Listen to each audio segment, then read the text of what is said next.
has admitted it isn't really using the finest ingredients. That was just boastful puffery for marketing. They were forced to acknowledge this after a class action lawsuit, which alleges that their chocolate contains dangerous levels of lead and cadmium. The lawsuit was sparked by a 2022 Consumer Reports article. It tested dark chocolate and found heavy metals in Lindt products. Consumers accused the company of misleading them with marketing like expertly crafted with the finest ingredients. They say they paid a premium for what they believed was safe, high-quality chocolate. Lindt tried to dismiss the lawsuit, arguing that its marketing claims were just puffery with no legal significance.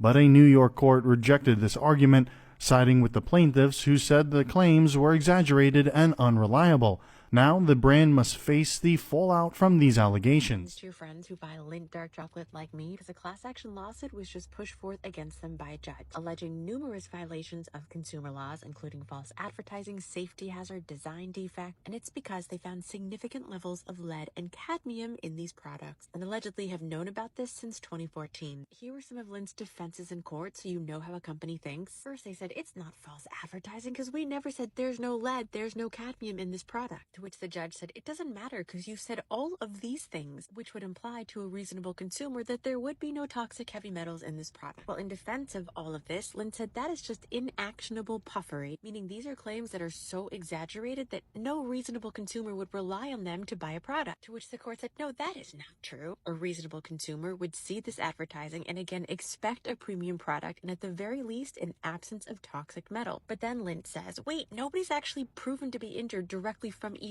our chocolate. To which the court said, we don't have to wait to prove that someone got cancer from your chocolate in order to declare it a safety hazard, because the judge says a reasonable consumer would not have paid a premium for your product if they knew it had these metals in it, which is why the class action is going forward, asking for payment for anyone who bought this chocolate. You know, I'll keep you updated on any If you've ever had Lindt chocolate, you might be part of a massive class action lawsuit. Lindt chocolate is in big trouble because they're currently being sued for alleged false advertising, deceptive trade practices, and many other violations of consumer law. Why do you ask? Well, apparently we've found significant levels of lead and cadmium in their chocolate products, and they've allegedly known about this since 2014. But the best part is their defense. Lindt chocolate is alleging that it wasn't exactly false advertising because they never claimed that they didn't have lead or cadmium in their chocolate product. But then the judge refuted that claim, and he was like, nice try, because you're still advertising your products as generally safe to the reasonable consumer, which would lead them to believe that your products don't have lead and cadmium in them. And then Lindt was like, well, that's not exactly true because no one's gotten sick yet. And then the other side was like, we probably shouldn't wait for someone to die from cancer for you to be held liable. So yes, the class action is proceeding in motion, and I will keep you updated as soon as there's a settlement on this case.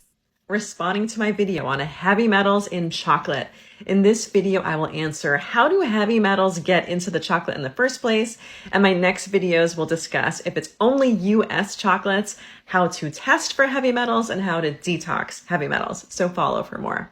So cadmium is naturally occurring in soil, and it is found in many foods such as sweet potatoes, leafy green vegetables, carrots, peas, and chocolate. It is taken in through the root cells of the plant, and in chocolate it accumulates in the cacao bean as the tree grows. And interestingly, cadmium levels seem to increase the older the cacao trees are. Also, fertilizer might be added to the plants that might have a high concentration as cadmium as well. Lead, however, seems to be at low levels when the cacao beans are freshly picked, but then increases in levels as the beans are drying in the sun. So there may be exposure to lead dust while drying, perhaps from the surfaces that they are on. For example, when I lived in Central America during coffee harvesting season, I often saw coffee beans lying on the side of the roads, drying in the sun on top of tarps.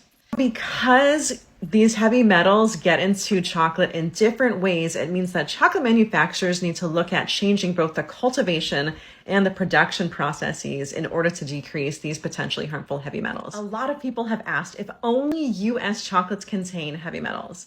I just posted a video about how heavy metals get in the chocolate, so please watch that. I will link that here.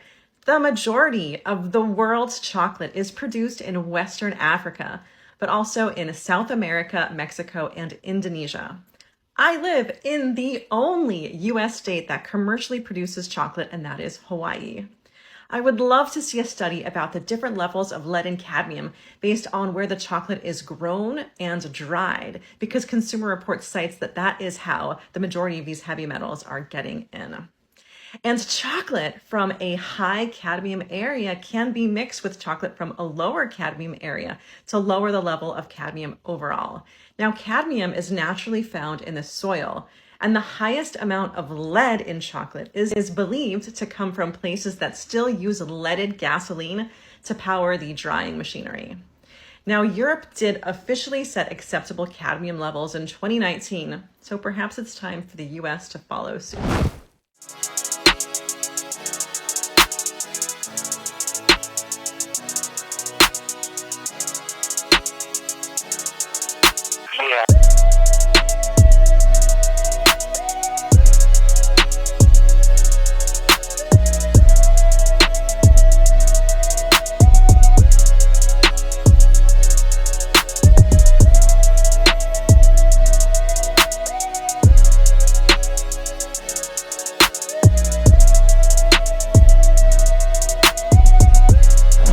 Now I'll show you how it's so easy if you've ever bought any size of this Breyers vanilla ice cream, anytime in this 8-year period, any size, from anywhere in the US. No receipts required, but more back if you have them. The lawsuit comes down to this carton. When you see the words natural vanilla and a drawing of this vanilla flower plant, and then little tiny black specks on the white scoop of ice cream, do you expect that the vanilla flavor in this ice cream comes from the vanilla plant? Well, the lawsuit says yes, that's what a reasonable customer expects. But from their testing, they claim they have detected the vanilla is largely artificial, hence not natural, and not all from the plant. The problem is they say customers pay more because they're expecting natural vanilla and wouldn't have paid this premium if they knew it was artificial. Filing is very easy. Go to Vanilla Ice Cream Settlement, click here on Submit a Claim, fill out very basic contact info, choose to file with or without proof. You have to upload the proof if you have it. Then you choose your method of reimbursement, you submit, and that's it. It'll take you 5 seconds. Vanilla Ice Cream Settlement. This is a reminder to get your piece of the multi-million-dollar settlement that Breyers Ice Cream is paying out. So this lawsuit claims that Breyers misrepresented its natural vanilla flavor. It was advertised as containing real vanilla, while in fact it just contained artificial flavorings. So anyone who purchased Breyers vanilla ice cream between these dates are eligible. The easiest way to file this claim, as well as many other ones, is through an app called Sparrow. This app helps people get notified of class action claims and file them easily to claim their fair share. Have you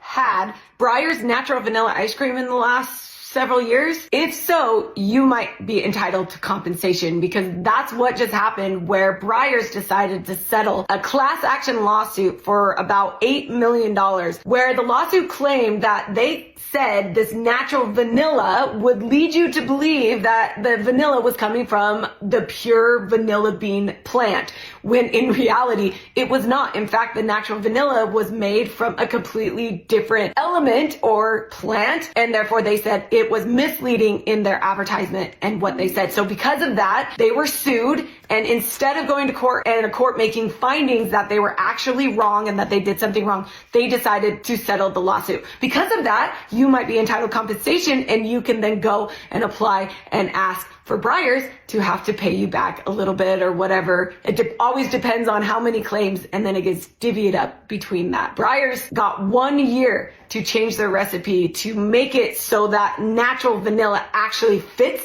within the description of what we believe that actually is, or they could get in further trouble.